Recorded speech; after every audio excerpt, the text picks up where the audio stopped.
Assalamualaikum warahmatullahi wabarakatuh. Salam guru penggerak. Perkenalkan, saya Fitra Neliza, calon guru penggerak angkatan 9 tahun 2023 dari SDN 28 Sungai Lanse, Kecamatan Kamangbaru, Kabupaten Sijunjung. Pada kesempatan kali ini, saya akan memaparkan kesimpulan dan refleksi pemikiran Ki Hajar Dewantara pada tugas koneksi antar materi modul 1.1. Setelah saya mengikuti kegiatan eksplorasi dan mempelajari modul 1.1 mengenai konsep-konsep pemikiran Ki Hajar Dewantara tentang filosofi pendidikan nasional, dapat disimpulkan sebagai berikut. Yang pertama, Ki Hajar Dewantara membedakan antara pengajaran dan pendidikan dalam pemahaman arti dan tujuan pendidikan. Pengajaran adalah bagian dari pendidikan dan melibatkan proses memberikan ilmu dan keterampilan untuk kehidupan fisik dan mental anak. Pendidikan memberikan arahan atau proses menuntun terhadap potensi alami anak agar mereka mencapai keselamatan dan kebahagiaan dalam kapasitas manusia dan anggota masyarakat. Kesimpulan yang kedua, Ki Hajar Dewantara mengelaborasi pendidikan terkait kuadrat alam dan kuadrat zaman sebagai berikut.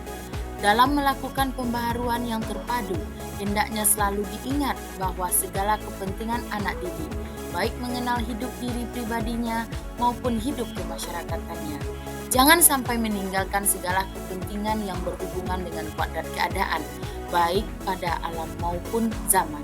Sementara itu, segala bentuk isi dan wirama, yakni cara mewujudkannya, hidup dan penghidupannya seperti demikian, hendaknya selalu disesuaikan dengan dasar-dasar dan asas-asas hidup kebangsaan yang bernilai dan tidak bertentangan dengan sifat-sifat kemanusiaan. Kesimpulan yang ketiga, budi pekerti merupakan keselarasan atau keseimbangan hidup antara cipta, rasa, karsa, dan karya.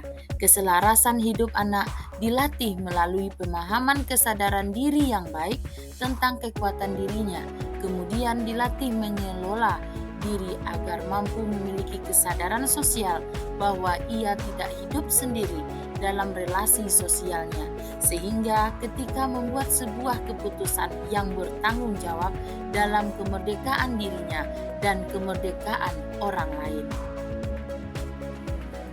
Kesimpulan selanjutnya, ada 3 metode pengajaran yang bisa dilakukan untuk melakukan pendidikan.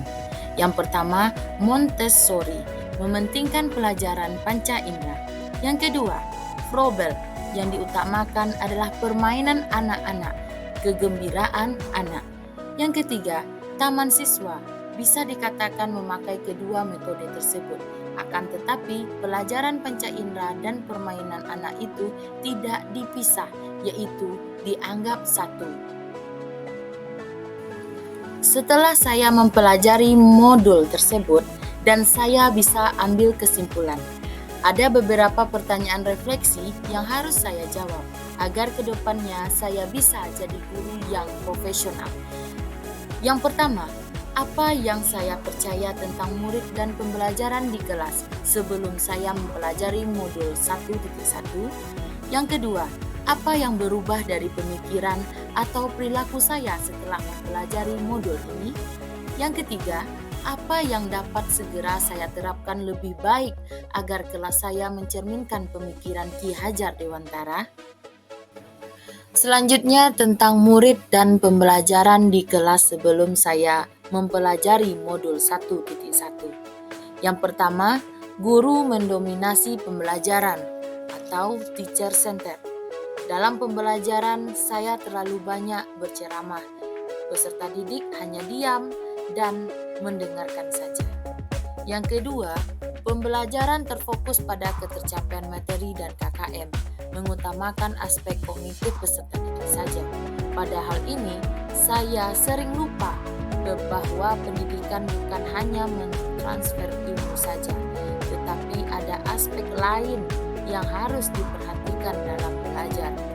Yang ketiga, guru kurang memahami karakteristik peserta didik.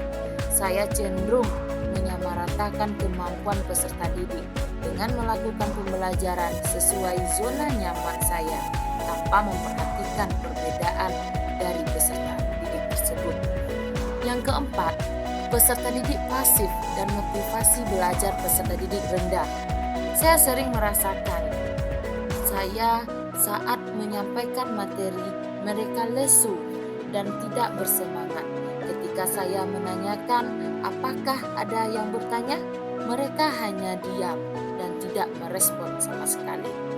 Yang kelima, suasana kelas yang tertib, tenang, dan peserta didik yang memahami materi adalah fokus utama. Yang berubah dari pemikiran atau perilaku saya setelah mempelajari modul ini adalah yang merubah pikiran. Guru bukan merupakan satu-satunya sumber belajar. Pembelajaran berpusat pada peserta didik atau student center, menghargai setiap karakteristik belajar peserta didik. Merubah perilaku yaitu mengemas pembelajaran secara menarik agar motivasi belajar peserta didik meningkat. Memberikan kebebasan kepada peserta didik untuk menyelesaikan setiap tugas sesuai dengan minat, bakat, dan kreativitasnya masing-masing. Lebih cepat melihat bakat anak, menuntun sesuai kuadran. Setelah menarik kesimpulan dan melakukan refleksi diri terhadap modul 1.1, saya akan menerapkan beberapa hal pada kelas saya sehingga bisa mencerminkan pemikiran Ki Hajar Dewantara. Antara lain, 1. Merancang pembelajaran yang interaktif dan menyenangkan dengan melibatkan peserta didik. Yang kedua, menerapkan pembelajaran berbasis kearifan lokal dan budaya setempat. Yang ketiga, menerapkan konsep merdeka belajar dan mengintegrasikan setiap pembelajaran dengan pencapaian profil pelajar Pancasila. Yang keempat, pembelajaran yang mengutamakan aspek budi pekerti. Yang kelima, menerapkan sistem AMO, pendidikan yang menuntun, bukan menuntut. Yang keenam, pembelajaran yang sesuai dengan kuadrat alam dan kuadrat zaman. Yang ketujuh, mengintegrasikan permainan dalam pembelajaran.